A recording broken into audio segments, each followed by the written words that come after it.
dalam konteks pikiran-pikiran Gus Dur yang kita pahami sebenarnya tidak pernah lepas dari kekuatan atau ketinggian prinsip tauhid atau prinsip tauhid teologi yang dia pahami, dan itu yang mungkin ya, sehingga saya juga termasuk, saya tidak pernah takut dengan siapapun dan kepada siapapun. Kesadaran teologisnya itu sudah berada di titik yang menurut saya sangat tinggi. Kita nggak perlu pura-pura baik sama manusia, seolah-olah baik, seolah-olah membela kemanusiaan, membela demokrasi, keadilan dan lain sebagainya, sok-sok menjadi pahlawan tuh nggak perlu. Nah, Gus Dur itu di situ. Karena apa? Satu-satunya yang membuat kita setara dan menjadi baik dan menilai dan dinilai baik itu adalah satu yang kita tuju, yaitu Allah. Hari ini misalnya seolah-olah, mohon maaf, kenapa beberapa perwakilan perempuan-perempuan bisa duduk di legislatif misalnya? Ya, karena tadi faktor-faktor X itu bukan karena faktor kesetaraan, Anda punya kemampuan yang ini, tidak. Anda punya boher, tidak. Punya duit, tidak. Persoalan isi otak Anda songong, misalnya kosong, EGP hari ini. Itulah yang dimaksud, bukan substansi dari apa yang disampaikan oleh Gus Dur itu seolah-olah sudah partisipasi perempuan itu meningkat. Apa buktinya partisipasi perempuan meningkat? Buktinya ina-ina ini aja, kalau Anda ndak kasih saya minyak goreng atau apa, ndak kepelem. Coba itu. Ini kan juga maksud saya yang substansi dari berpura-pura kita sudah demokrasi itu. Saya sepakat dengan Gus Dur, demokrasi seolah-olah, tetapi tidak hanya demokrasi sebenarnya, sikap hidup kita pun tidak boleh seolah-olah. Seolah-olah kita ramah sama orang, padahal hati kita busuk. Itu Gus Dur nggak bisa. Karena tadi tolak ukur kita bukan kepada manusia, tapi kepada pertanggungjawaban kita kepada Tuhan yang kita yakini memberikan kemuliaan hidup dengan segala perangkat hidup.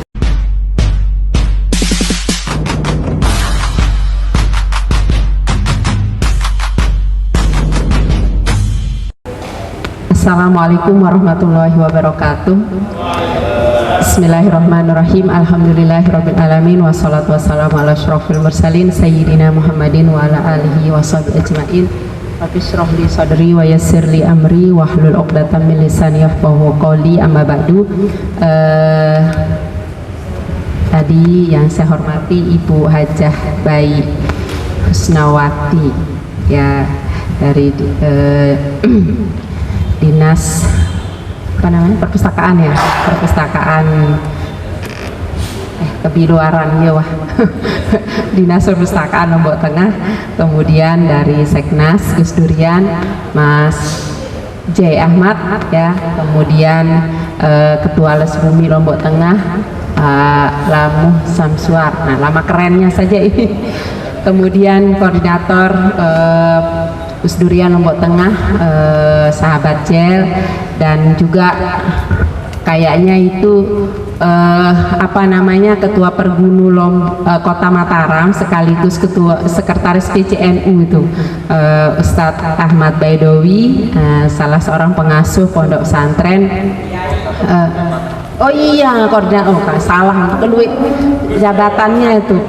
Ya, pokoknya yang itu sudah Ustadz Baidowi dan sahabat-sahabat Gus Durian yang saya cintai dan saya banggakan. Alhamdulillah wa syukurillah, saya senang dan bahagia sekali pada sore hari ini bisa bersama-sama dengan sahabat-sahabat semua yang saya tadi WA Jel. Saya bilang saya nggak bisa tepat waktu gitu karena ada beberapa kegiatan yang sudah lebih dulu terjadwal. Tapi ternyata belum mulai juga gitu, ya. Ya, karena ya sudah terbiasa, lebih baik kalau misalnya saya terlambat, saya sampaikan terlambat daripada saya bilang saya bisa jam 2 tapi saya datangnya jam berapa. Biasanya gitu. Kalau kita buat janji itu insya Allah ini, tapi pasti saya akan sampaikan kira-kira bisa nggak saya di jam ini, di jam ini. Nah, kalau nggak bisa ya nggak gitu, karena kita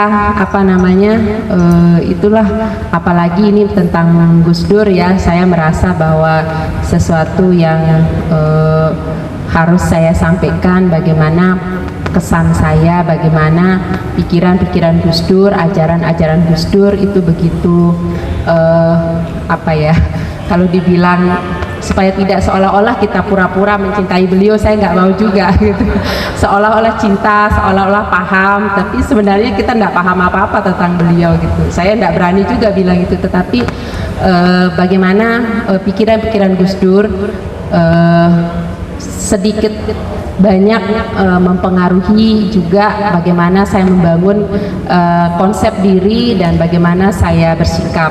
Dan hari ini saya diamanahkan sebagai rektor UNU, itu juga sebenarnya bagaimana cara saya membayar dividen, membayar royalti atas pikiran-pikiran, buah pikiran beliau, baik sebagai pribadi, sebagai guru, sebagai kiai, maupun sebagai ketua umum pengurus besar Nahdlatul Ulama. Jadi itu sebabnya apapun aktivitas saya hari ini, salah satunya adalah saya merasa bahwa saya bertugas untuk membayar dividen itu, bahwa hari ini saya bisa memiliki pandangan keagamaan, kemasyarakatan dan lain sebagainya, itu buah dari guru-guru kita di Nahdlatul Ulama, kiai-kiai, tuan guru yang mau diakui atau tidak, tapi saya mengakui bahwa itu adalah bukan seolah-olah diajarkan, tapi memang beneran diajarkan oleh guru-guru kita.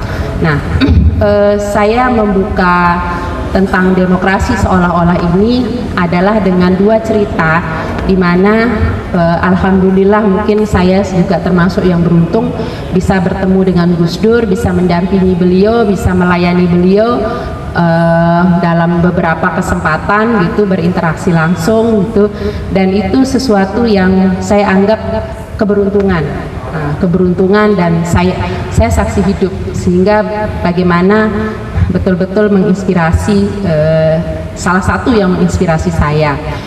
Pada saat kemarin siang sebelum zuhur yang membawa buku ini, setelah saya sholat zuhur di kampus, saya baca ada satu kalimat di situ yang saya orangnya baperan soalnya, jadi begitu saya baca kalimat itu, ketika misalnya Mbah Mun ditanya kenapa Gus Dur begitu banyak dicintai oleh banyak orang, dicintai oleh begitu banyak manusia, jawabannya sederhana, karena Gus Dur mencintai manusia gitu. Nah, jangan-jangan kita nggak menjadi Gus Dur tuh jangan-jangan nggak masuk golongan manusia gitu kan? Iya kan, logika mafhum mukhalafahnya begitu nanti. Nah, saya nangis di situ. Saya menangis dalam arti, bisakah saya dalam perjalanan hidup itu juga dicintai oleh begitu banyak orang, dicintai oleh begitu banyak manusia, karena jangan-jangan saya juga nanti frekuensi vibrasi yang saya keluarkan itu tidak sebanding dengan vibrasi selamat datang. Nah, vibrasi yang dikeluarkan oleh yang mencintai gitu. Karena Gus Dur vibrasi mahabbah, cinta kemanusiaannya itu tinggi, maka tidak heran sampai dengan hari ini makamnya beliau, makbarohnya beliau itu begitu ramai dan tidak pernah putus orang berziarah maupun terinspirasi dari pikiran perjuangannya beliau.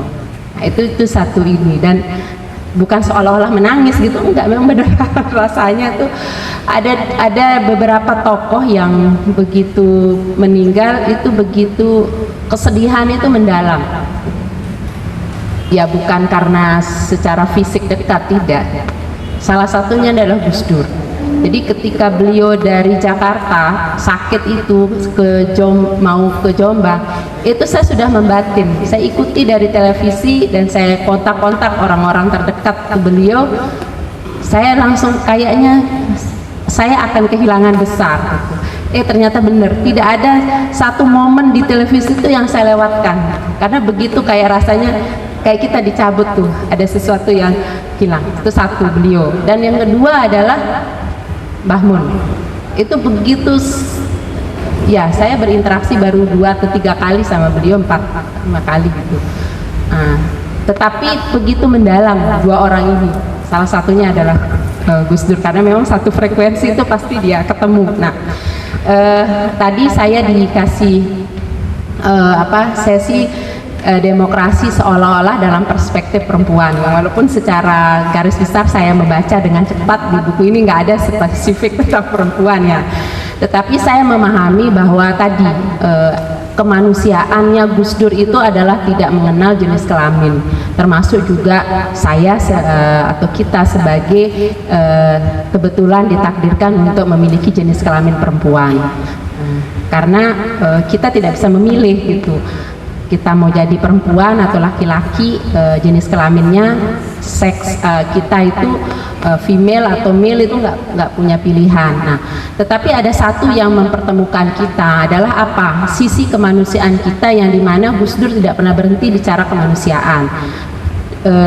Makanya saya juga salah satu yang sering berdiskusi dengan Bu Hovifah, sehingga saat-saat terakhir juga ketika kejatuhan, mohon maaf, ketika Gus Dur dilengsarkan dengan proses-proses yang tidak masuk akal itu, tetapi itulah fakta kan. Nah, jadi Bu Hovifah bilang salah satu wasiat Gus Dur, dan waktu itu Pak SBY bilang ini adalah di sini makam tokoh pluralisme. Nah, Ibu bilang wasiat Gus Dur itu bukan pluralisme, dia bilang. Ibu harus sampaikan itu, saya bilang. Nah, jadi setiap dari Bu Hovifah pasti beliau cerita maunya Gus Dur itu beliau maunya itu disebut sebagai tokoh humanis, tokoh kemanusiaan. Jadi bukan tokoh pluralisme, itu ada bedanya.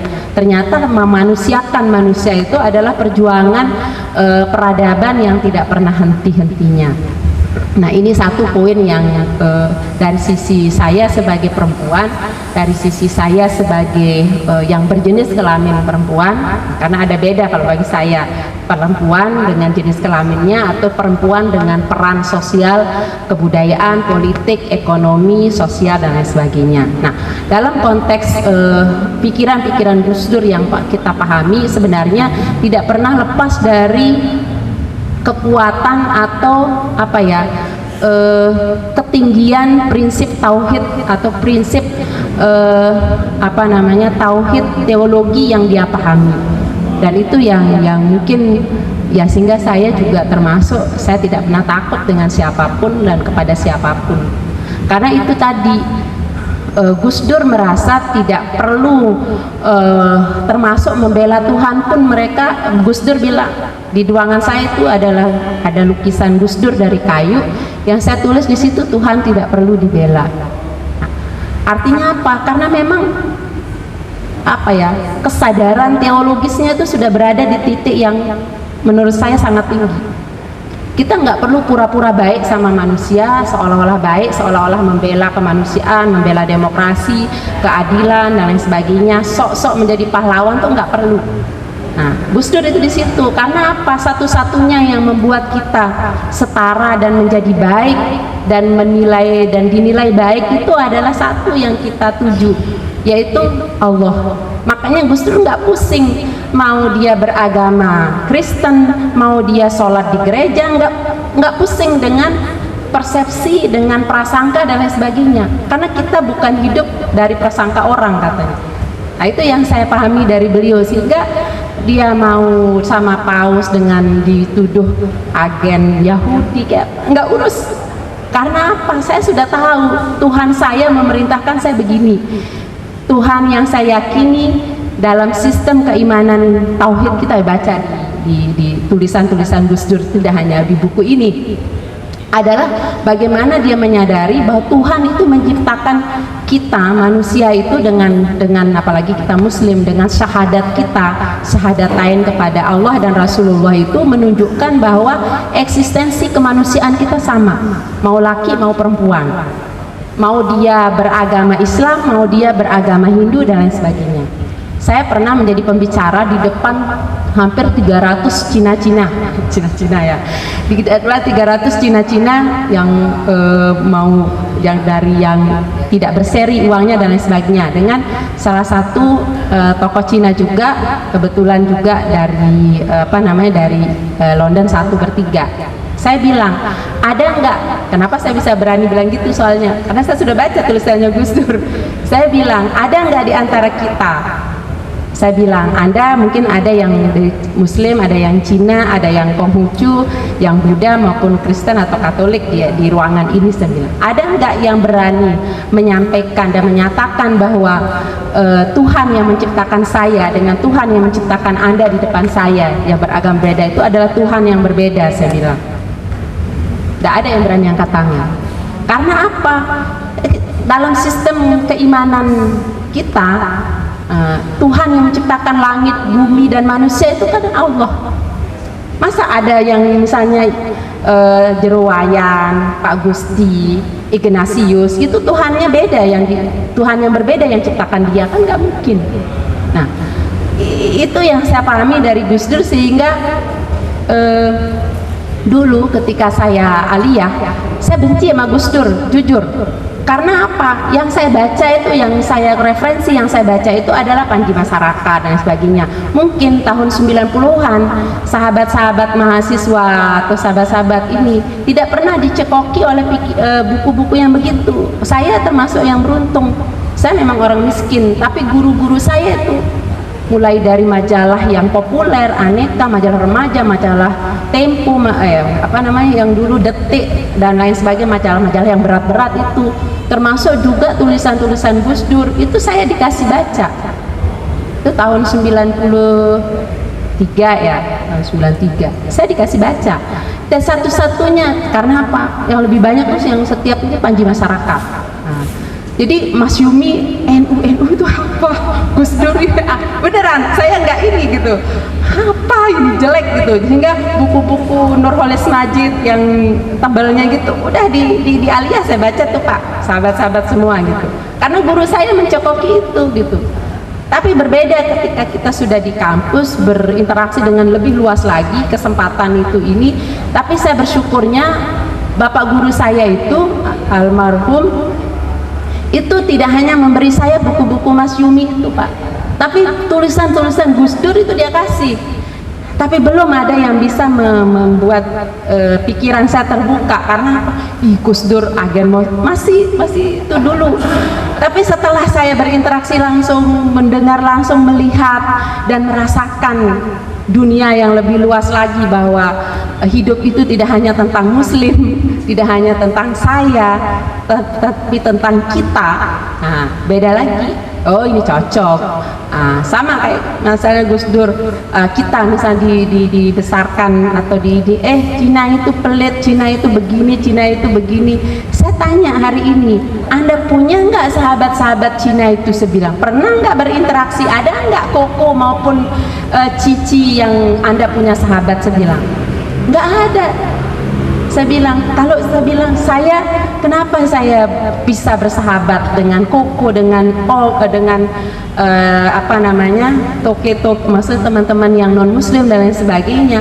Bahkan hari ini saya mengkreat program pemberdayaan ekonomi berbasis rumah ibadah, tidak hanya Muslim. 4.000 nasabah saya itu sekarang ini sudah 300 itu non Muslim. Pura, jamaah pura itu ada 5 kelompok, 12 pura, kemudian ada 5 gereja di Kota Mataram.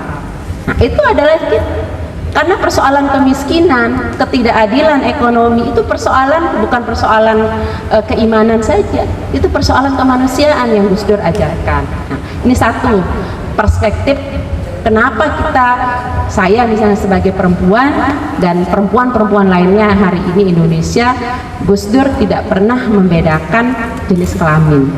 Keadilan, selama keadilan itu diperjuangkan, ditegakkan, pasti kita mau tidak mau bicara tentang perempuan. Nggak mungkin. Hari ini misalnya seolah-olah, mohon maaf, kenapa beberapa perwakilan perempuan-perempuan bisa duduk di legislatif misalnya? Ya karena tadi faktor-faktor X itu, bukan karena faktor kesetaraan. Anda punya kemampuan yang ini, tidak. Anda punya boher tidak, punya duit tidak, persoalan isi otak Anda songong misalnya kosong, EGP hari ini, itulah yang dimaksud bukan substansi dari apa yang disampaikan oleh Gus Dur itu seolah-olah sudah partisipasi perempuan itu meningkat. Apa buktinya partisipasi perempuan meningkat? Buktinya ina-ina ini aja, kalau anda kasih saya minyak goreng atau apa, ndak kepelem. Coba itu. Ini kan juga maksud saya yang substansi dari berpura-pura kita sudah demokrasi itu. Saya sepakat dengan Gus Dur, demokrasi seolah-olah, tetapi tidak hanya demokrasi sebenarnya, sikap hidup kita pun tidak boleh seolah-olah. Seolah-olah kita ramah sama orang, padahal hati kita busuk. Itu Gus Dur nggak bisa. Karena tadi, tolak ukur kita bukan kepada manusia, tapi kepada pertanggungjawaban kita kepada Tuhan yang kita yakini memberikan kemuliaan hidup dengan segala perangkat hidup. Nah, ini yang saya baca tidak hanya di sini. Nah, itu dari perspektif perempuan, demokrasi seperti itu. Kalau menurut saya, karena banyak sekali perempuan-perempuan yang terdidik, tidak hanya pendidikan formal tetapi juga sudah tercerahkan, itu tidak bisa mengambil peluang-peluang itu. Karena apa? Siapa bisa mengalahkan kekuatan uang hari ini? Siapa bisa mengalahkan kekuatan media sosial dan pencitraan hari ini? Misalnya saya misalnya, walaupun saya punya uang, nggak mau saya pakai uang itu untuk make over diri saya, mengglowing-glowingkan diri saya, kemudian membuat satu tim di media sosial untuk saya misalnya dicitrakan baik, punya pengalaman, kemudian pinter, cantik, sok peduli dan lain sebagainya. Ngapain saya pura-pura? Kalau memang itu saya punya uang, punya dana, lebih baik saya gelontorkan untuk apa? Pendidikan.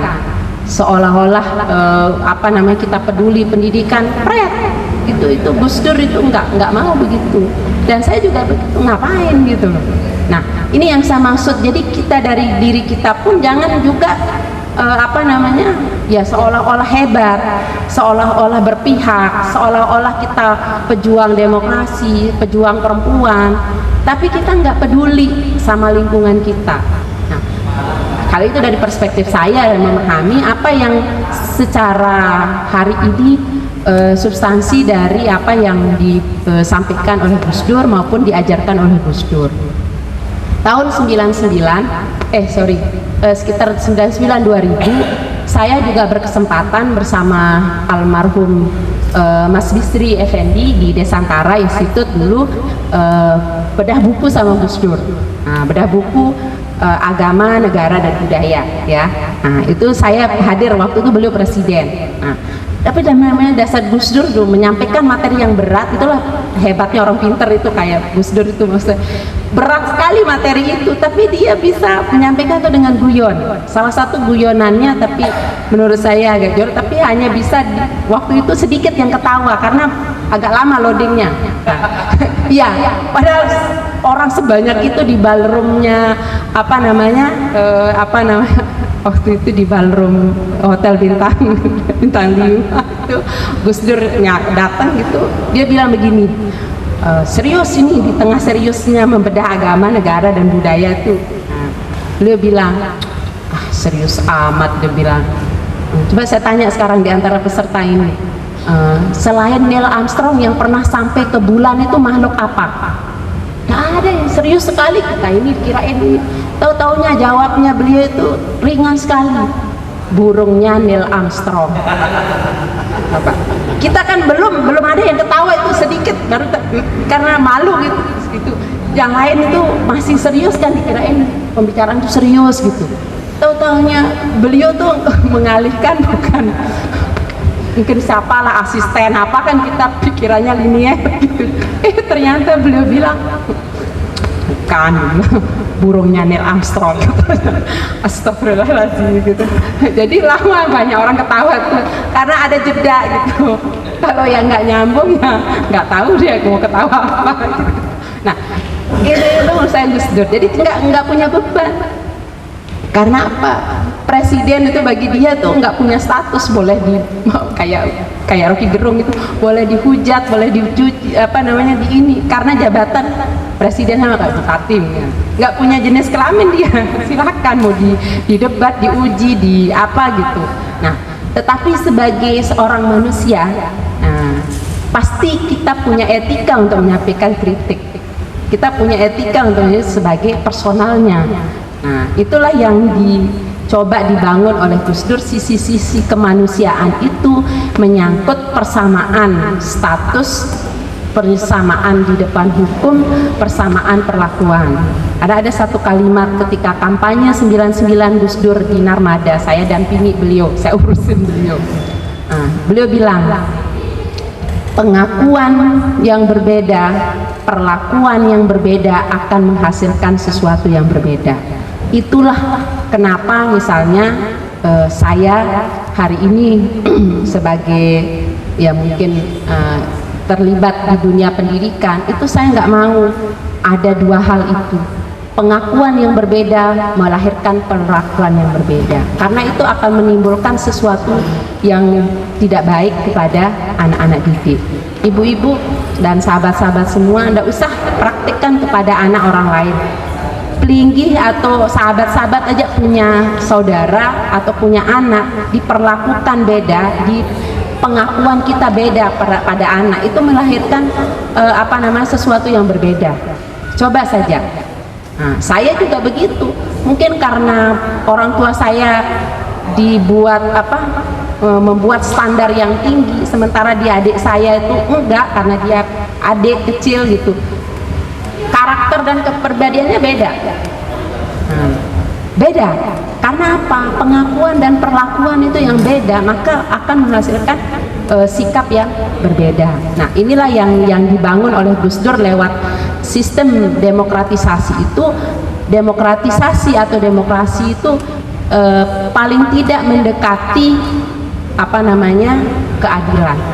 Nah, karena kalau sudah demokratisasi, semua sesuatu ruang yang berbeda itu memiliki persamaan, memiliki egalitarianisme yang sama, perlakuan itu sama.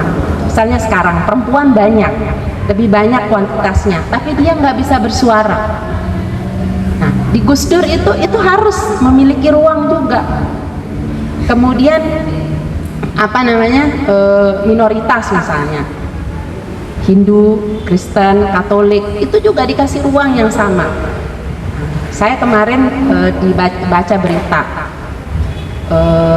ada yang viral, ibu-ibu yang memprotes ibadah kebaktian di rumah sewaan ya. Saya bilang, seandainya, saya mikir ya, maksud saya dari hati ya, terlepas Anda setuju atau tidak, tapi saya pakai perspektif yang diajarkan oleh Gus Dur.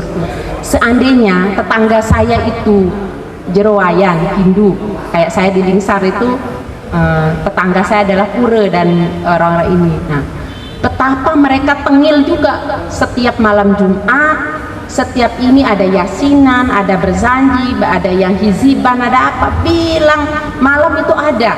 Lah dia itu hanya minggu pagi, dia haleluya itu kan hanya minggu pagi dan paling sudah ini. Kok kita keberatan gitu? Kita setiap minggu, Sabtu Minggu itu pasti 4 jalan, ya, 4 pakai kadang menghadang jalan karena nyongkolan, kadang apalah begawi, banyak sekali ritual-ritual kita. Tetapi kita tidak fair ketika mereka minta izin blok jalan hanya setengah hari untuk upacara mereka. Nah, ini kan artinya ruang perbedaan itu kita tidak bisa membuka secara adil dalam pikiran kita. Saya juga bukan saya berarti enggak, karena tadi nggak bisa kita pura-pura itu saya pura-pura setara loh, nggak bisa. Yang membuat kita setara itu adalah di hati. Tahun 99 salah seorang dosen di Australia, orang Salatiga, itu bilang, apa sih sebenarnya yang membuat bagaimana kita bisa berperspektif seperti Gus Dur. Dia bilang, saya ini walaupun saya Katolik, katanya orang Salatiga, saya mengambil Gus Dur itu di hati, dan saya ambil yang pelajaran dari dia itu apa? Pluralisme itu. Pluralisme bagi saya itu adalah menyiapkan ruang di hati itu untuk berbeda. Siapin ruang sedikit aja untuk berbeda. Sehingga apa? Mereka entitas yang sama dengan kita, ingin eksis juga. Dan sama-sama Allah titipkan amanah kepada mereka juga. yang namanya berbeda dengan kita, Hindu, Muslim, Katolik dan sebagainya. Ya, pada akhirnya nanti seperti katanya Gus Dur, ya Allah saja yang maha adil nanti yang mengadili siapa di antara kita yang diterima amalnya, yang paling baik amal solehnya, dan tentu saja paling bermanfaat bagi kemanusiaan. Khairun nas anfa'uhum linnas. Saya tutup ini dengan satu keyakinan saya. Kenapa Gus Dur begitu dicintai selain tadi cintanya kepada manusia itu begitu besar? Ada satu, karena apa? Kebermanfaatan dari kehadirannya beliau itu dirasakan oleh banyak orang. Itulah yang membuat mungkin jariahnya itu akan ila yaumiddin itu. Kenapa Rasulullah itu 3 hal yang kita tinggalkan itu, yaitu sedekah jariyah, kemudian anak yang soleh. Anak yang soleh pun kan tidak hanya di situ, wawala dan solihan, nggak koma, pada titik di situ. Tapi katanya ponaannya Kiai Abdullah Fakih itu pada saya bilang, Mbak, kenapa Kanjeng Nabi itu wawala dan solihan itu tidak titik di sini, bahkan ditakitkan katanya, ya daulahu, harus kembali, anak yang soleh itu harus kembali kepada orang tuanya. Artinya apa? Harus memberi kemanfaatan, tidak hanya soleh sendirian, tapi ya daulahu. Artinya kalau generasi yang dilahirkan oleh Gus Dur hari ini pintar, bermartabat dan ini, tapi dia harus membawa manfaat kembali. Itulah ya daulahu itu. Makanya Gus Dur, saya pikir melahirkan anak-anak muda kadar-kadar NU hari ini yang begitu hebat pikirannya, tetapi harus dibuktikan. Bisa tidak ya daulahu itu memberi manfaat enggak, membayar dividen benefit enggak kepada bangsa ini? Ya daulahunya di situ. Nah, jadi enggak hanya membentuk yang hebat, tetapi juga ya daulahu itu. Nah, kemudian yang terakhir adalah ilman nafi'an. Dan itulah yang menurut saya kontribusi Gus Dur di 3 kategori ini, sedekatan jariyah itu dalam bentuk ilmu, pengetahuan, peradaban yang dia bangun, yang tentu saja tidak ternilai harganya. Nah, sesi terakhir kesaksian saya tahun 2001 atau 2002, ketika Gus Dur terakhir ke Lombok bersama Ibu Sinta, pesawatnya delay di Rembige itu, saya dampingi beliau sama Tuan Guru Turmuzi almarhum Bapak. Saya duduk. Jadi saya tidak bohong, karena saya dengar sendiri. Waktu itu yang dampingi dia Mas Sulaiman. Tulisan yang kemarin itu kamu salah itu. NU itu jangan ditulis pakai U tapi ejaan lama, NU. Itu halaman sekian disebut kamu salah tulis. Weh Sulaiman tuh buan itu. Nah, coba. Saya bilang kita lanjutkan tulisan sambil nunggu pesawat delay ini. Itu yang membuat, ya artinya seharusnya kita yang secara fisik yang bisa melihat, masih dikasih pendengaran, masih bisa ini, itu kok malas membaca gitu. Gus Dur yang dengan kondisi begitu 2001 atau 2002 saya lupa, pokoknya terakhir beliau ke Lombok itu saya dampingi beliau itu, alhamdulillahnya itu masih disuruh Mas Sulaiman itu membetulkan tulisannya, kemudian melanjutkan artikel yang sudah ditulis. Tulisan kamu halaman sekian, NU itu kamu nggak usah pakai ejaan baru, pakai ejaan lama. Itu saya dengar langsung. Nah, itulah kekuatan Gus Dur yang hari ini mudah-mudahan inspirasi dari beliau kita dapat teruskan, dan saya sebagai kader NU alhamdulillah berkesempatan belajar langsung dari beliau dan masih bisa menikmati tulisan-tulisan beliau sampai dengan hari ini. Wallahu muwaffiq ila aqwamit thoriq. Wassalamualaikum warahmatullahi wabarakatuh.